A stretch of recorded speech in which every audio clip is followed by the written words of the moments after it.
नमस्कार मित्रों, स्वागत है आपका ज्ञान गंगा आयुर्वेद क्लासेस के आयुर्वेद वाला सीरीज में। आज हम लोग टॉपिक नंबर 3 के गर्भ शारीर के अंतर्गत कॉन्सेप्ट ऑफ आर्तव के बारे में पढ़ेंगे। तो कॉन्सेप्ट ऑफ आर्तव, इससे पहले हम लोगों ने कॉन्सेप्ट ऑफ शुक्र के बारे में पढ़ा था। शुक्र और सोडित दोनों मिलते हैं तब कहीं जाकर गर्भ का निर्माण होता है। तो हम लोगों ने कॉन्सेप्ट ऑफ शुक्र पढ़ लिया। शुक्र दोष क्या होता है या शुक्र क्या होता है, शुक्र दोष क्या होते हैं, उसके डिफरेंट जो भी कंडीशंस थे उसके बारे में पढ़ा। अब आइए, उसका दूसरा पक्ष है गर्भ का, जो सेकंड पॉइंट होता है गर्भ के निर्माण के लिए जो दूसरा रिस्पॉन्सिबल फैक्टर होता है, दैट इज कॉल्ड आर्तव। अब उसके बारे में हम लोग बात करेंगे कि आर्तव क्या है। तो आइए शुरू करते हैं आर्तव के बारे में। तो यहाँ देखेंगे कि यहाँ पर जो आर्तव होता है, यहाँ पर दो कॉन्सेप्ट बताए गए, दो चीजों के रूप में होता है। पहला तो ये है कि प्रतिमास स्त्रियों में जो है मासिक धर्म के रूप में प्रति मास जो होता है, जो 3 दिन तक रक्तस्राव होता है, एक तो वो आर्तव का कॉन्सेप्ट है, उसको भी आर्तव की संज्ञा देते हैं।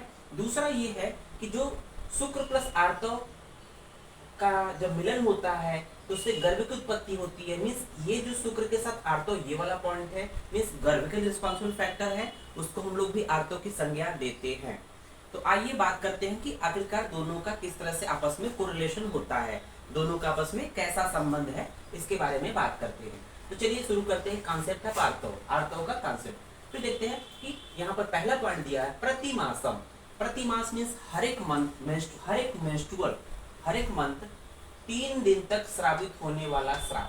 तो पहला पॉइंट कह रहा है कि हर एक माह में, प्रतिमास मीन्स हर एक माह में 3 दिन तक, किसी में 3 दिन होता है, किसी में 5 दिन होता है। यहाँ पर हम लोगों ने एवरेज दे दिया है कि प्रति मास 3 दिन तक श्रावित होने वाले श्राव। तो एक ये कॉन्सेप्ट है जिसको हम लोग मेंस्ट्रुअल रज बोलते हैं, रजस्राव काल जिसको हम बोलते हैं रजस्राव काल।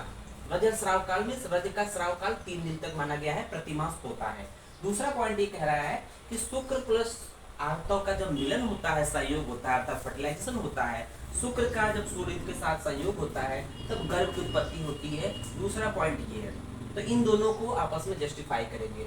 सबसे पहले हम लोग पहले पॉइंट को थोड़ा सा डिटेल में पढ़ते हैं कि प्रति मास 3 दिन तक श्रावित होने वाले श्राव का कैसा कोरिलेशन है या किसके बारे में क्या पॉइंट है।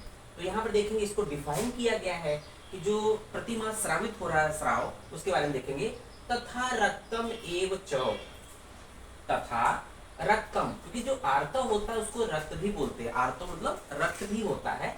तथा रक्तम एव च स्त्रीणाम मासे मासे गर्भ कोष्ठम अनुप्राप्य। मीन्स जो आर्तव होता है या रक्त होता है स्त्रियों में मासे मासे, हर एक मास मीन्स प्रति मास, मासे मासे प्रति मास गर्भ कोष्ठम अनुप्राप्त, गर्भ के कोष्ठ को प्राप्त होकर त्रयम, तो यह देखेंगे त्रहम, त्रहम का मतलब 3 दिन तक, त्रहम, त्रहम मतलब 3 दिन तक, प्रवर्तमानम आर्तवम इत्याहु, जो प्रति माह 3 दिन तक गर्भकोष्ठ को प्राप्त होकर प्रवर्तमान मीन्स जो गर्भाशय से बाहर की तरफ आता है, उसको हम लोग क्या नाम देते हैं, उसको हम देते हैं आर्तव, इसको हम लोग आर्तव कहते हैं। ठीक है, इसका ये रेफरेंस क्या है, अष्टांग संग्रह सारी 1/10वें नंबर का श्लोक है। तो इस तरह से हम लोग देखते हैं कि स्त्रियों के शरीर से प्रतिमाह जो है 3 दिन तक जो प्रतिमाह जो रक्त का स्राव होता है उसको हम लोग आर्तव की संज्ञा देते हैं, इसको हम लोग रजस्राव बोलते हैं, रजस्राव काल। ये 3 दिन की बात हो गया। अब बात करते हैं कि ये प्रोसेस हो कैसे रही है। तो इसको हम लोग देखते हैं कि ये प्रक्रिया को हम लोग बोलते हैं मासिक धर्म या मेंस्ट्रुअल साइकिल से कोरिलेट करते हैं, क्योंकि मेंस्ट्रुअल साइकिल को ये इंडिकेट कर रहा है, ये मेंस्ट्रुअल साइकिल को ही इंडिकेट कर रहा है। तो आइए देखते हैं कि मेंस्ट्रुअल साइकिल या इसी को और एक अच्छे से एक्सप्लेन कर लेते हैं। इन फीमेल बॉडी, यह कर रहा है ना स्त्रीराम, स्त्रीराम का मतलब in female body, in female body in uterine cavity. तो यूट्राइन कैविटी वाला क्या है, गर्भकोष्ठ मीन्स गर्भाशय। तो ये पहला पॉइंट है, तो पहला पॉइंट का ये पहला पॉइंट हो जाएगा। इन फीमेल बॉडी स्त्रीराम हो गया। इन ये दूसरा पॉइंट लिख लेंगे अगर, तो यहाँ यूट्राइन कैविटी है, तो यहाँ पर गर्भकोष्ठ का मतलब यूट्राइन कैविटी, दूसरा पॉइंट हो गया। फिर देखेंगे एवरी मंथ, ये तीसरा पॉइंट अगर है इसको देखेंगे मासे मासे, तो ये मासे मासे ये पॉइंट होगा तीसरा, मासे मासे। और 3 डेज, ये अगर हम चौथा पॉइंट मान ले, त्रहम ये हो गया आपका चौथा पॉइंट, त्रहम डिस्चार्ज, स्राव हो रहा है। इस तरह से इसको हम लोग कहेंगे कि ये मेंस्ट्रुअल साइकिल को रिप्रेजेंट करता है।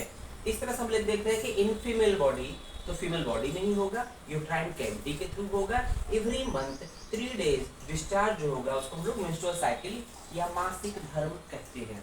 उसकी संज्ञा मासिक धर्म की नाम से दी जाती है, मेंस्ट्रुअल साइकिल के रूप में दी जाती है।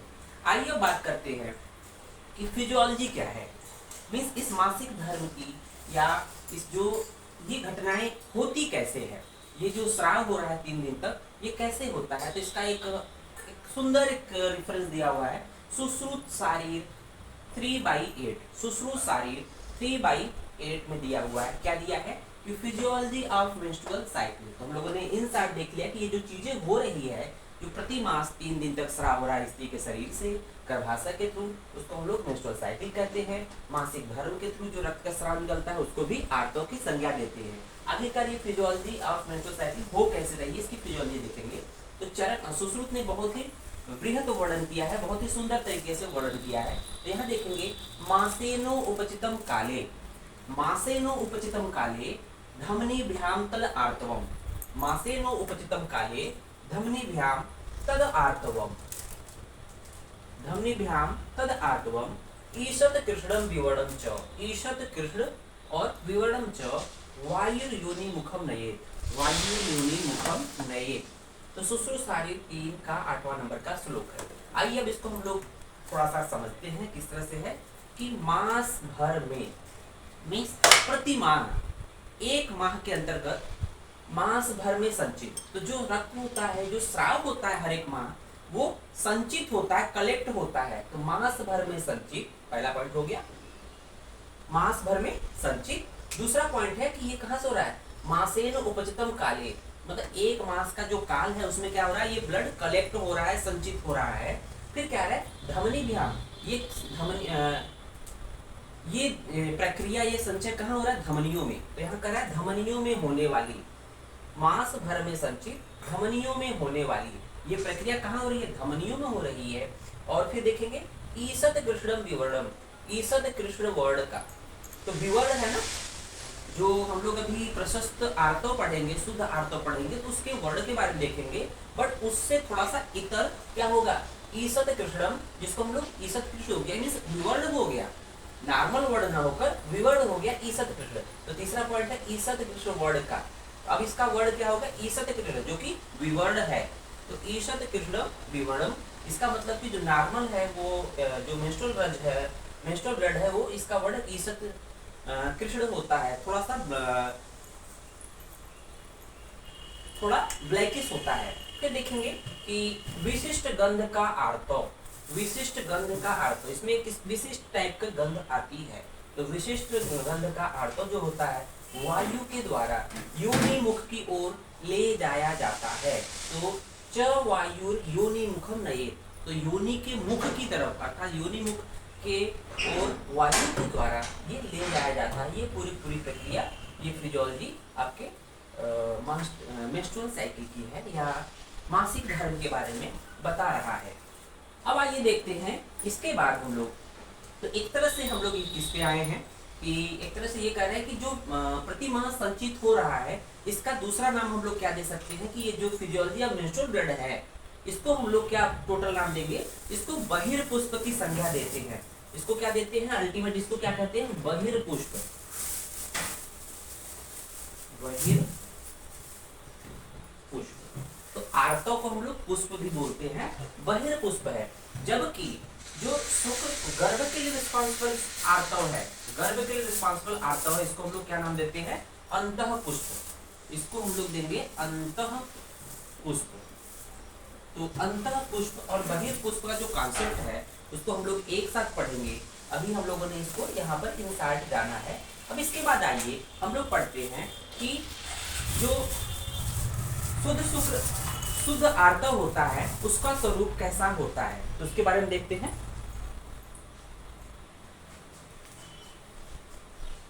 शुद्ध आर्तव के लक्षण के बारे में सुश्रुत और आर्तव ने दोनों ने बताए हैं।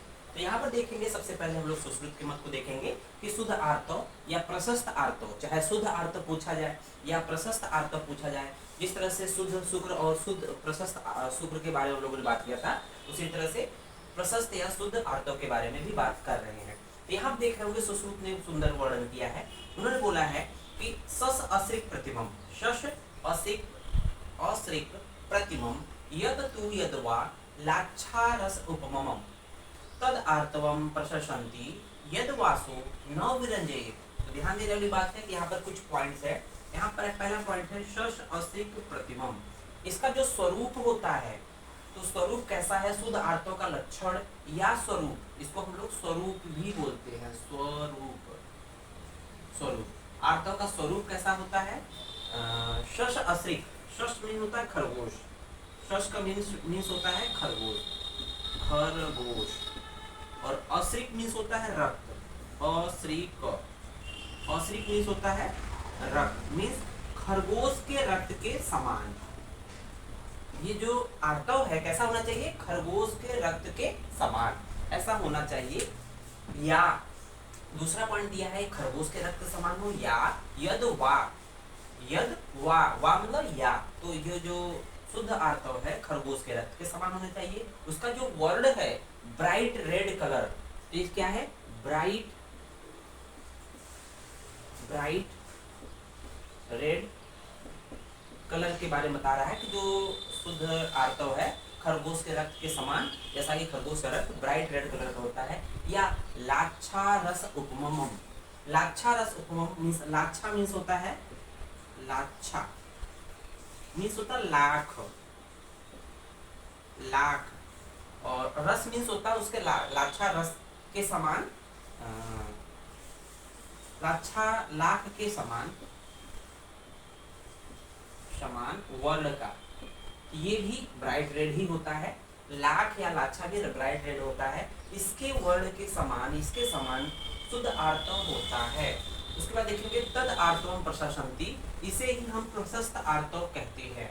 मीन्स जो आर्तव सशक्त या खरगोश के रक्त के समान होता है, या लाक्षा रस उपम या लाक्षा के रस के समान होता है, उसको हम लोग प्रशस्त आर्तव या शुद्ध आर्तव कहते हैं। दूसरा पॉइंट दिया हुआ है यद वासु, अगर ये आर्तव मीन्स शुद्ध आर्तव अगर कपड़े पे लग जाए, जिस कपड़े पे लग जाए उसको अगर धुलने पर क्या होता है? उस पर दाग न लगे, मीन्स रक्त का जो दाग है या धब्बा है वो इस कपड़े पे न लगे, मीन्स धुलने पर साफ हो जाए। तो क्या रहा? यद वासु न विरंजयेत, मीन्स रक्त पर दाग न लगे, मीन्स धुलने पर साफ हो जाए। तो यद वासु न विरंजयेत, न विरंजयेत मीन्स, विरंजयेत मीन्स होता है उसको विरंजित न करे। विरंजयेत का मतलब उसको विरंजित न करे, विरंजित न करने का मतलब उसको अलग न, उसका कलर उस पे न जाए। ये तो वासु न विरंजित मीन्स उसको साफ करेंगे तो वो साफ हो जाए। इस तरह से हम लोग देखते हैं कि शुद्ध आर्तव का ये स्वरूप या लक्षण या प्रशस्त आर्तव के लक्षण के बारे में बात की गई है। इस तरह से सुश्रुत ने बताया है। अब आइए बात करते हैं कि चरक ने प्रशस्त आर्तव के बारे में क्या बोला है। तो यहाँ पर देखेंगे गुंजा फल सवर्णम च, तो यहाँ देखेंगे गुंजा फल सवर्णम च मीन्स जो रक्त का वर्ण होगा गुंजा के फल के समान वर्ण होगा। सवर्ण ध्यान दिया है, सवर्ण किसके समान? गुंजा के फल के समान। तो रक्त का वर्ण जो है प्रशस्त रक्त या शुद्ध रक्त या शुद्ध आर्तव का जो वर्ण होगा गुंजा के फल के समान होगा। या पद्म अलक्तक सन्निभम, पद्म मीन्स होता है रक्त कमल, तो पद्म अलक्तक सन्निभम इंद्र गोप संकाशम आर्तवम शुद्धम अधिशेत, आर्तवम शुद्धम अधिशेत। ये शुद्ध आर्तव के लक्षण है। यहाँ पर कुछ पॉइंट दिए हैं। चरक चिकित्सा 30 का 226 नंबर श्लोक है। इसका मतलब कि चरक चिकित्सा 30 क्या है? योनि व्यापद एक तरह से अध्याय है। योनि व्यापद के अंतर्गत 20 योनि व्यापक रोगों का वर्णन किया गया है। तो यहाँ पर 20 योनि व्यापक रोगों का वर्णन किया है। इसी चैप्टर्स के अंतर्गत शुद्ध शुक्र के वर्णन की बात किया है, और इसी चैप्टर में शुद्ध आर्तव या शुद्ध रक्त के बारे में भी बताया गया है। देखेंगे यहाँ पर जो रक्त का शुद्ध रक्त क्या होता है कि ये जो होता है कि गुंजा फल, तो देखेंगे गुंजा फल सवर्ण मीन्स गुंजा फल को बोलते हैं वीर बहुटी। गुंजा फल को क्या बोलते हैं? वीर बहुटी। इसको हम लोग बोलते हैं वीर बहुटी, वीर बहुटी। गुंजा फल को क्या बोलते हैं? वीर बहुटी के फल के समान। ठीक है। उसके बाद देखेंगे पद्म, पद्म मतलब रक्त कमल, पद्म मतलब होता है रक्त कमल, रक्त कमल। तो रक्त कमल, कमल जो होता है रेड कलर का होता है। अलग तक, अलग तक का मतलब क्या होता है? अलग तक का मतलब देखेंगे अलग तक, अलग तक, अलग तक मीन्स होता है महावर। महावर, महावर क्या होता है? जो स्त्रियां अपने पैरों का रंजन करती है, रेड कलर का होता है। स्त्रियां जो होती है अपने पैरों में लगाती है बरसात के दिनों में, या जो शादीशुदा स्त्रियां होती हैं वो अपने पैरों में इसका यूज करती है शादी के समय या शादी के बाद। इसको हम बोलते हैं महावर, जो कि स्त्रियां पैरों में लगाती हैं। तो ये देखते हैं इस कलर का होता है, अलग तक मीन्स महावर होता है, जो कि ब्राइट रेड कलर का होता है। उसके बाद देखेंगे इंद्रगोप। इंद्रगोप, तो ये इंद्रगोप क्या है? वीरभौती इंद्रगोप है, यहाँ पर थोड़ा सा मिस्टेक है। तो गुंजा फल, सवर्णम गुंजा फल ही है, लेकिन इंद्रगोप क्या है? वीरभौती बहुती होता है। तो इंद्रगोप क्या है? इंद्रगोप क्या है? वीर बहुती, एक प्लांट होता है वीर बहुती। वीर बहुती ब्राइट रेड कलर का होता है, ब्राइट